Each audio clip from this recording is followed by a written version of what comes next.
First నేనేం చెప్తున్నానంటే, నీ మనసు మార్చుకోకపోతే నీ జీవితం మార్చబడదు. ఫస్ట్ నీ మనసు మార్చుకోవాలి. ఎప్పుడైతే అంటే మనసు మార్చుకోవడం అని అంటే ఏంటి? మారు మనసు పొందందే నువ్వు బాప్తిజం తీసుకోవటం. బైబిల్లో క్లియర్గా ఒక మాట చెప్తారు తండ్రి వారు, ఏమని? మారు మనసు పొంది బాప్తిజం తీసుకోండి, అప్పుడు నువ్వు రక్షించబడదు. ఒకసారి క్లియర్గా ఆలోచిస్తే ఇక్కడ మనకు ఒక మాట అర్థం అవ్వాలి. ఫస్ట్ నువ్వు మారు మనసు పొందాలి. మారు మనసు అంటే ఏంటి అంటే వేరే వాళ్ళ మనసును తీసుకొచ్చి మన మనసులో పెట్టుకోవడం. మారు మనసు అంటే ఇన్ కేసు నువ్వు అబద్ధాలు ఆడేవాడు, అసలు నేను ఎందుకు అబద్ధాలు ఆడాలి? నా జీవితాన్ని మార్చుకుంటే బెస్ట్ కదా, నీతిగా బ్రతకాలి, అబద్ధాలు చెప్పడం ఎందుకు, నిజాలు చెప్దాం అన్న మాట, అదొక మారు మనసు. ఇప్పుడు మనం ఏదైనా తప్పుడు పనులు చేస్తున్నాం, లంచాలు తీసుకుంటున్నాం. ఈ లంచాలు తీసుకునేటప్పుడు నీ మనసు గద్దిస్తూ ఉంటుంది, లంచాలు తీసుకోవద్దు, దట్స్ నాట్ ఫైన్, అది మనకు మంచిది కాదు, ఈ లంచాలు తీసుకొని ఇలా తప్పులు చేసే కంటే తీసుకోకుండా ఉండటం మంచిది కదా. ఇది ఒక ఆలోచన. ఈ ఆలోచనతో దాన్ని నువ్వు నీ మనసును మార్చుకుంటున్నావు. లంచాలు తీసుకునేవాడివి తీసుకోకుండా ఉండాలని చెప్పేసి నువ్వు మనసును మార్చుకున్నావు. ఇది this is the means of one of the change in your heart, నీ మారు మనసు. అలాగే ఇంకా ఏదైనా పాపం చేస్తున్నావు, ఏదైనా తప్పు చేస్తున్నావు, ఆ తప్పులు ఏదో దొంగతనం చేస్తున్నావు, మారు మనసు పొందుతాం. అలాగే పాపం వ్యభిచారం చేస్తున్నాం, మారు మనసు పొందుతాం. ఎందుకు చేయాలి నేను అనే రావటమే నువ్వు. నేనేమంటానంటే ఫస్ట్ నీలో చేంజెస్ లేకపోతే నువ్వు బాప్తిజం తీసుకొని ఏంటి యూజ్? నీలో మారు మనసు రావాలి, నీ మనసు చేంజ్ అవ్వాలి, నీ హృదయం చేంజ్ అవ్వాలి. ఇప్పుడు రోజు తాగేవాడు వాడు తప్పు చేస్తున్నాడు. నేనేమంటే రోజు తాగేవాడు తప్పు చేస్తానంటే, ఎందుకంటే వాడు కష్టపడిందంతా సాయంత్రానికి తన కుటుంబంతో సంతోషంగా ఆహారం తిని ప్రశాంతంగా నిద్రపోవాలి. కానీ ఇక్కడ తీసుకొని వెళ్ళిపోయి సంపాదించిన సంపాదన అంతా కూడా తీసుకొని వెళ్ళిపోయి బార్లో పెట్టేస్తున్నాడు. సో ఈ పెట్టేయడం వల్ల ఉన్నదంత సంపాదించినంత వృధా అయిపోతుంది, చిల్లి సంచులు వేసినట్టు అయిపోతుంది. సో అది దాని బదులు ఎందుకు నా కుటుంబానికి ఆ డైలీ తాగి ఆరోగ్యాన్ని పాడు చేసుకుని నీ కుటుంబానికి దూరం అయిపోయి నీ కుటుంబాన్ని నాశనం చేసే కంటే నువ్వు మారు మనసు పొందు. మీన్స్ రోజు తాగుతున్నావు, తాగొద్దు. ఆ ధనాన్ని తీసుకెళ్ళిపోయి నీ కుటుంబంలో పిల్లల ఫీజులకు ఉపయోగపడవచ్చు, లేదా కుటుంబంలో సమృద్ధిగా ఆహారం దొరకవచ్చు, లేదా నువ్వు చేసిన అప్పుల్లో తీర్చుకోవచ్చు, లేదా రేపు పొద్దున్న నీకు ఏదైనా అవసరానికి నువ్వు దాచిపెట్టుకోవచ్చు. This is the means of changing heart, మారు మనసు, రిపెంటెన్స్. ఇది లేదు అని అంటే నువ్వు ఎంత దేవుణ్ణి ప్రార్థించినా ఎన్ని చేసినా ఉపయోగం ఏంటి? ఇప్పుడు మార్తా ఉన్నారండి, లోకా సువార్త 10వ అధ్యాయం 41వ వచనం చూసినట్లయితే దానిలో డైరెక్ట్గా యేసుక్రీస్తు వారే చెప్తారు ఒక మాట మార్తా గారికి. మార్తా, నువ్వు చాలా వేదన చెందుతున్నావు, నువ్వు చాలా ఆందోళనలో ఉన్నావు. ఎందుకంటే నీ వే కరెక్ట్ అయింది కాదు, నువ్వు చూస్ చేసుకున్న వే, నువ్వు కన్సర్న్ అవుతున్నావు, నువ్వు ట్రబుల్స్ ఫేస్ చేస్తున్నావు అని డైరెక్ట్గా చెప్పేస్తారు యేసుక్రీస్తు వారు. మరియా గురించి ఏమని చెప్తారంటే బెటర్ వేస్ చూస్ చేసుకుంది. ఆ బెటర్ వే చూస్ చేసుకోవడం వల్ల తన మీద ఉన్న ఆశీర్వాదం ఎవరినూ తీయలేరని చెప్తారు యేసుక్రీస్తు వారు. అంటే ఏంటి? ఈవిడ మనసు దేవుని వైపు పెట్టింది, ఆవిడ మనసు ఆందోళన వైపు, కన్సర్న్ లోకం వైపు పెట్టింది.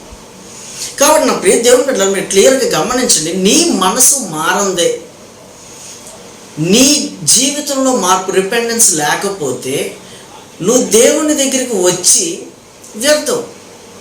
నీ జీవితంలో ఏం జరగట్లా, నువ్వు అనుకున్నవేవి నెరవేర్చబడట్లా, నీ ప్రార్థన సరైనదికి లేదు. నీ ప్రార్థన అంతా కూడా నేను ఆశీర్వదించబడాలని అంటున్నావు, కానీ నీ చిత్తం ఏంటి ప్రభు అని నువ్వు అడగట్లేదుగా. క్లియర్గా ఆలోచించండి ఒకసారి. నేను వేరే ఉద్దేశంతో ఏం చెప్పట్లేదు, కానీ దేవా నేను ఆశీర్వదించబడాలి, రేపు నా అప్పు తీరిపోవాలి, రేపు నేను ఉన్నతమైన స్థితిలో ఉండాలి. రేపు నువ్వు ఉన్నతమైన స్థితిలో ఉండాలి లేదని దేవుడు డిసైడ్ చేయాలి. అంతేకాని నువ్వే దేవుడికి చెప్పేస్తున్నావు నేను ఉన్నతమైన స్థితిలో ఉండాలని. అసలు తండ్రి, నేను ఈ భూమి మీదకి నన్ను పంపించావు, నేను భూమి మీదకి వచ్చాను, నీ చిత్తం ఏంటి? పరలోకమందున్న మా యొక్క తండ్రి, మీ నామం పరిశుద్ధపరచబడును గాక, నీ చిత్తం నెరవేర్చబడును గాక. ఎక్కడ నెరవేర్చబడాలి నీ చిత్తాన్ని? ఆయన చిత్తం నెరవేర్చబడాలంటే ఫస్ట్ మనం గ్రహించాలి, దేవుని మాట ఏంటి అనేది గ్రహించాలి. ఉదయాన్నే లేచి ప్రార్థన చేస్తాం, ఏమని ప్రార్థన చేస్తున్నావు? దేవా ఈ రోజంతా ఆశీర్వదించబడాలి, ఈ రోజంతా బాగుండాలి, ఈ రోజంతా చక్కగా ఉండాలి. అరే ఈరోజు నేను ఏం చేయాలి, ఈరోజు నీ చిత్తం ఏంటి నా మీద? దేవుడు నాసిక రంధ్రాల్లో జీవవాయువును ఊదాడు. సో అంటే ఆయన ఊపిరిని మనలో ఊదాడు. యోహాను సువార్త 17వ అధ్యాయంలో నా మాటలు నీ నోట ఉంచి ఉన్నా. అక్కడికి యేసుక్రీస్తు వారు క్లియర్గా మెన్షన్ చేస్తారు, నువ్వు ఏ మాటలు అయితే నాకు ఇచ్చావో ఆ మాటలను ప్రజలందరికీ కూడా నేను ఇచ్చానని చెప్తున్నారు. నేనేమంటానంటే నీ మనసు మారకపోతే నువ్వు బాప్తిజం తీసుకున్నా, నువ్వు బాప్తిజం తీసుకొని తప్పులు చేసినా వ్యర్థం. నువ్వు దేనిలో నుంచి బయటకు వచ్చేసావు, మళ్ళీ నువ్వు ఆ పనిలోకి వెళ్ళొద్దు. నువ్వు బాప్తిజం తీసుకొని మారు మనసు పొందక ముందు నువ్వు ఎన్ని తప్పులు చేసినా, ఏం తప్పులు చేసినా నీకు క్షమాపణ ఉంది. ఎందుకంటే అవన్నీ నువ్వు తెలిసి చేసినా అవి తెలియక చేసినట్టే దేవుడు ఎంచుతున్నాడు. సో నీ జీవితాన్ని మారు మనసు కనుక నువ్వు పొందితే, అంటే ఆఫ్టర్ నోయింగ్ ది జీసస్, నువ్వు దేవుణ్ణి తెలుసుకున్న తర్వాత, నీ మనసు మార్చుకున్న తర్వాత, ఫస్ట్ నువ్వు మనసు మార్చుకొని ప్రతి అబద్ధం నుండి, లోకంలో చేసే ప్రతి తప్పు నుండి గ్రహించుకొని నువ్వు విడిచిపెట్టేసి నువ్వు వస్తే అప్పుడు నిన్ను జీరోలోకి తీసుకెళ్ళినాను. మళ్ళీ అంటే నువ్వు జీరో నుంచి స్టార్ట్ అవుతున్నావు. ఇక్కడ నువ్వు ఎప్పుడైతే నువ్వు వర్క్ స్టార్ట్ చేసావు 13 సంవత్సరాల నుంచో, 15 సంవత్సరాల నుంచో, 20 సంవత్సరాల నుంచి 30-40 సంవత్సరాల వరకు నీకు ఎటువంటి గెయిన్ కూడా, ఎటువంటి గ్రోత్ కూడా లేదు నీ జీవితంలో. తండ్రి ఏమంటాడంటే ఈ 40 సంవత్సరాల్లో తెలుసుకుంటే నీకు వీలైనంత త్వరలో నేను అనుగ్రహిస్తాను గొప్ప జీవితాన్ని. అంటే జీరోలో నుంచి నేను హీరోని చేస్తాను అంటాడు. ఎందుకు? నీ మనసు మార్చుకున్నావు, నువ్వు చేసిన తప్పులన్నింటినీ కూడా మళ్ళీ తిరిగి చేయాలని ఇష్టపడట్లేదు కాబట్టి. నీ మనసు మార్చుకొని నీ జీవితంలో నువ్వు చెయ్యాలని ఇష్టపడట్లేదు కాబట్టి నువ్వు గెయిన్ అవుతున్నావు.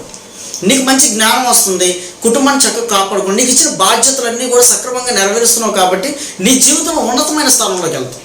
దేవుడి యొక్క ఆలోచన కలిగి జీవిస్తే, దేవుని యొక్క మాట చొప్పున ఆయన చిత్తాన్ని నీ మీద ఏదైతే ఉందో అది నెరవేర్చగలిగితే, ఆయన మాట నువ్వు వినగలిగితే, ఆయన యందు భయభక్తులు కలిగి ఉండగలిగితే ఐశ్వర్యము, ఘనత, జీవం ఖచ్చితంగా ఆయన ఇస్తానని చెప్తున్నాడు సామెతలు 22:4. సో నీ జీవితం నువ్వు మార్చుకుంది, నీ జీవితం పట్ల నీకు ఒక అవగాహన లేనిదే, నువ్వు డైలీ తాగినోడు లివర్ పాడైపోయి చచ్చిపోతున్నాడు, గుట్కాలు తిన్నవాడు రోజు ఏదో ఒకటి వచ్చేసి ప్రాబ్లం వచ్చి చచ్చిపోతున్నాడు. So some people are facing accidents. ఇక్కడ తండ్రి చెప్పే మాట ఏంటంటే నేను నీకు జీవాన్ని కూడా కలుగు చేస్తాను, మంచి పేరును కూడా ఇస్తాను, ఐశ్వర్యాన్ని కూడా ఇస్తాను. ఎప్పుడు? యెహోవా యందు భయభక్తులు కలిగి ఉండుట. అంటే ఇక్కడ మనం దేవుని చిత్తాన్ని నెరవేర్చాలి. ఉదయాన్నే లేచిన దగ్గర నుంచి సాయంత్రం మనం చేసుకునే పనంతట్లో కూడా దేవుని ఒకసారి కూడా జ్ఞాపకం చేసుకుంటాం. మనం పొద్దున ఎడుగుస్తున్నాం, మనం ప్రార్థన చేస్తున్నాం, ఈ రోజంతా బాగుండాలి, ఈ రోజంతా పిల్లలు బాగుండాలి. సో దేవుని చిత్తం నువ్వేం తెలుసుకుంటున్నావు? దేవుని చిత్తం ఏంటి? నీ జీవితంలో దేవుని చిత్తం కనుక తెలుసుకునే పక్షంలో, నీలో మార్పు రాని పక్షంలో, ఇక్కడ నువ్వు మార్పు చెంది కూడా మళ్ళీ అదే పాత జీవితంలోకి, రోత జీవితంలోకి వెళ్ళిన పక్షంలో నీ జీవితంలో ఎటువంటివి కూడా నెరవేర్చబడవు. అదే కనుక నువ్వు ఫస్ట్ టైం కనుక మారు మనసు పొందితే, నువ్వు నీళ్ళల్లో బాప్తిజం తీసుకోవడం కదా, ముందు నువ్వు మారు మనసు పొందాలి. మారు మనసు పొంది బాప్తిజం తీసుకుంటే నువ్వు రక్షించబడతావు. నీకు అర్థమైనట్టుంది. ఫస్ట్ మారు మనసు, నీ మనసుని చేంజ్ చేసుకోవాలి. నీ మనసుని చేంజ్ చేసుకుంటే అప్పుడు నువ్వు మారు మనసు పొందినట్టు. అప్పుడు నువ్వు వెళ్ళి నీళ్ళలో మునగటం అంటే ఏంటి అంటే, నీళ్ళని దేవుడు వాక్యంగా ఎంచాడు. దేనిలో మనం నీళ్ళలో మునగటం వలన మన పాత జీవితం అంతా కొట్టుకుపోతుంది వాక్య రూపాన్ని. సో మళ్ళీ నువ్వు రీస్టోర్ అవుతున్నావు. ఎలా అంటే వాక్య రూపాన్ని. ఇక్కడ నుంచి నువ్వు ఆయన ఏం చెప్తే అది చేయాలన్న ఆలోచన దేవుడు. కాబట్టి నువ్వు నీళ్ళలో ముంచి తీసేస్తే నువ్వేదో పాపాలు కడగబడతాయి, మళ్ళీ నువ్వు ఫ్రెష్గా పాపాలు చేయొచ్చని కాదు. ఇక్కడ ఏదైతే నీకన్నా ఆయన వాక్యంలో మీన్స్ నీళ్ళల్లో ఒకసారి ముంచి లేపుతుంటే నీ పాపాలు కడగబడతాయి. తర్వాత నుంచి నువ్వు ఏ వాక్కునైతే వింటున్నావో, ఏ వాక్కునైతే చెప్తున్నావో, ఏ వాక్కునైతే నువ్వు చదువుతున్నావో, దానిలో నుంచి నీ జీవితాన్ని దేవుడు గ్రోత్ చేస్తూ ఉంటాడు, అభివృద్ధి చేస్తూ ఉంటాడు. అక్కడి నుంచి నీ జీవితం అంతా కూడా ఒక పొజిషన్లోకి వెళ్తూ ఉంటాడు. ఫస్ట్ నువ్వు మారు మనసు పొందాలి. నువ్వు మారు మనసు పొందితే నువ్వు బాప్తిజం తీసుకో. బాప్తిజం తీసుకోవడం అంటే మీన్స్ నీళ్ళలో ముంచి లేపటం కాదు, వాక్యంలో కడగబడాలి. నువ్వు నీళ్ళలో మునుగుతుంటే వాక్యంలో కడగబడుతున్నావు. అక్కడ నుంచి నీకు జీరోలో నుంచి నువ్వు స్టార్ట్ అవుతున్నావు. ఖచ్చితంగా యాజ్ సూన్ యాజ్ పాసిబుల్గా ఎర్లీగా నీ జీవితం అభివృద్ధి చెందే సమయం దగ్గర పడింది. అభివృద్ధి చెందుతావు ఎర్లీగా, చాలా ఎర్లీగా దేవుడు తీసుకొని వచ్చి నేను ముందు పెడతాడు. జీవితం మారు మనసు పొందందే నువ్వు ఎంత కష్టపడ్డా, ఎంత దేవుణ్ణి నలకొట్టబడ్డా నీ జీవితంలో ఏది కూడా అదంతా ఉపయోగం లేదు. అది ఏది కూడా నువ్వు అనుకున్నది సాధించలేవు. నీ ఫోకస్ అంతా ఒక దాని మీద ఉండాలి. భయంకరంగా జరుగుతున్నాయి ఈ లోకంలో, భయంకరంగా ఆడపిల్లల మీద కానీ అమాయకుల మీద కానీ భయంకరంగా జరుగుతున్నాయి నిందలు కానీ, భయంకరమైన సిచ్యువేషన్స్ ఫేస్ చేస్తున్నారు బయట ప్రజలంతా. సో నీ మారు మనసు నీ జీవితంలో లేదే ఎదుటివాడు ఎలా మారుతాడు? ఒక మూర్ఖుడు ఇంకొక మూర్ఖుడి దగ్గరికి వెళ్ళి మారమని చెప్పడం కుదరదు. ఒక మూర్ఖుడు మంచోడయ్యి ఇంకో మూర్ఖుడి దగ్గరికి వెళ్ళి అరే నేను మారినట్టు నువ్వు మారు అంటాడు, వింటాడు. సో నీలో లేదు నువ్వు ఎదటోళ్ళకి ఇవ్వాలంటే ఇవ్వలేదు. ఇది 100%. నీ జీవితంలో లేనిది నువ్వు ఎదట వాళ్ళకి ఇవ్వాలంటే ఇవ్వలేవు. ఫస్ట్ నీ జీవితంలో పొందుకో. నీ జీవితంలో నువ్వు ధనవంతుడు, నువ్వు ఎలా అయ్యావో ఎదటవాడికి చెప్పు. అప్పుడు వాడు వింటాడు. ఎంత షార్ట్లో ఎంత త్వరగా ఎదిగాడు అని అంటే అది దేవుళ్ళలోకి వచ్చే, దేవుడు ఒక జ్ఞానాన్ని బట్టే, లేకపోతే అసలు ఎదగలేరు ఎంతలా. కాబట్టి మారుతాడు. అదే నువ్వు దరిద్రుడు అయ్యండి ఎదటోడి దగ్గరికి వెళ్ళి అరే నువ్వు దరిద్రుడురా నువ్వు బాగుపడరా అంటే వాడు మారడు. ఫస్ట్ ఆ పని నువ్వు చేయి. నువ్వు నీతిలో బ్రతుకు, నువ్వు చక్కగా సక్రమంగా బ్రతుకు, నీ జీవితాన్ని ఒక చక్కగా మార్గంలో పెట్టు. అప్పుడు నీ జీవితాన్ని చూసి వాడి జీవితంలో ఎదట వాళ్ళ జీవితంలో మార్పు చెందుతారు. అంతేగా నువ్వు నా దాంట్లోకి వచ్చి నువ్వు మారిపో, నీ జీవితం అంతా మారిపోద్ది, నువ్వు నా దేవుని నమ్ముకో, ఇట్స్ అంతా నువ్వు ఏ దేవుడిని నమ్మినా నీలో విశ్వాసం లేనిదే, నీలో గనక నువ్వు సక్రమమైన మార్గంలో లేకపోతే ఏ దేవుడు కూడా ఎవరు ఏం చేయలేరు. ఇది 100%. ఏ దేవుడైనా వాళ్ళందరూ కూడా దేవుళ్ళే అని చెప్పడానికి గల కారణం ఏంటి అంటే వాళ్ళందరూ కూడా ఏ దేవుడినైనా సరే, ఇప్పుడు అది హిందూస్ అవ్వచ్చు, అది ముస్లిం అవ్వచ్చు, అది క్రిస్టియన్ అవ్వచ్చు, ఇక్కడ మెయిన్ థింగ్ ఏంటంటే వాళ్ళు నీ జీవితంలో మారు మనసే కోరుకున్నారు. మారు మనసు, నీ మంచి మనసునే కోరుకున్నారు. వాళ్ళ విశ్వాసాన్ని బట్టి వాళ్ళందరూ దేవుళ్ళు కాదు నువ్వు చెప్పడానికి నువ్వెలాగా? It's not possible. ఎందుకంటే వాళ్ళందరూ ఎంతో మంచి చేసేసారు, ఎంతో మంచిని పంచారు. వాళ్ళు మంచిని పంచారు కాబట్టి వాళ్ళు దేవుళ్ళు అయ్యారు.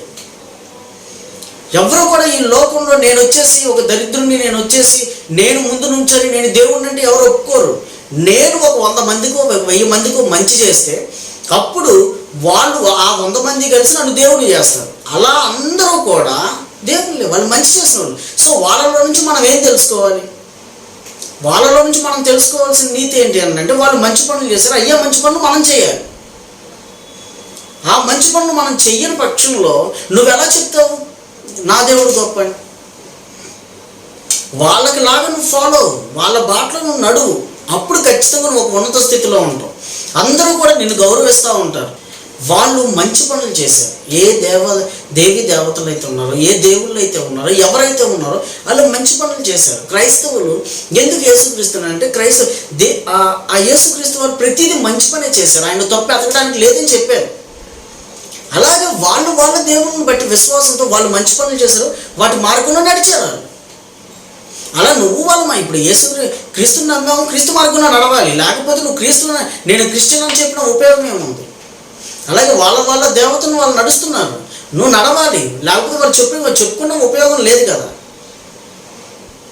ఆలోచించినప్పుడు దేవుని పెట్టారా? ఒకటే మాట చెప్తున్నాను, ఎవరిని కూడా క్రిటిసైజ్ చేయొద్దు, ఎవరి విశ్వాసాన్ని కూడా మనం దెబ్బతీయడానికి లేము. మనలో మార్పు రావాలి క్రైస్తవుల్లో. అందుకే అన్యులకు కాదు, సమరయులకు కాదు, ముందెళ్ళి ఇశ్రాయేలీలకు ప్రకటించండి. అంటే ముందు దేవుణ్ణి తెలుసుకున్న వాళ్ళకి ప్రకటించండి, వాళ్ళని మార్చండి. వాళ్ళలో మార్పు లేదు. ముందు మనలో మార్పు లేకుండా క్రైస్తవుల్లో ఎదటి వాళ్ళని మారమంటే మారలేరు. ఎదటి వాళ్ళకి చెప్పినా వినరు. అందరూ కలిసి ఉండాలి, అందులో మనం ఉండాలి, అందరం బాగుండాలి. మనిషికి మనిషే తోడవ్వాలి. మీకు అర్థమవుతుందో లేదు? మనిషికి మనిషి తోడైతే దేవుడు మనకు తోడుగా ఉంటాడు. మనిషికి మనిషి తోడు లేకోకుండా, మనిషికి మనిషి ప్రేమించుకోకుండా, ఒకరినొకరు ప్రేమించుకోకుండా నాకు దేవుడు తోడు కావాలి, నేను దేవుడు అని అంటే దేవుడు ఎక్కడున్నాడు? నీ ఊపిరిలో ఉన్నాడు, నీ హృదయంలో ఉన్నాడు, నువ్వు చేసే పనుల్లో ఉన్నాడు. ఆలోచించండి. ఖచ్చితంగా దేవుడు అందరినీ ఉన్నత స్థాయిలో ఉంచుతాడు. నీ జీవితం అభివృద్ధి చెందుకున్నాను ఎదటి వాళ్ళకి చెప్పాలంటే చెప్పాలి. దేవుడు ఇచ్చిన మాటలను దీవించి ఆశీర్వదించును గాక.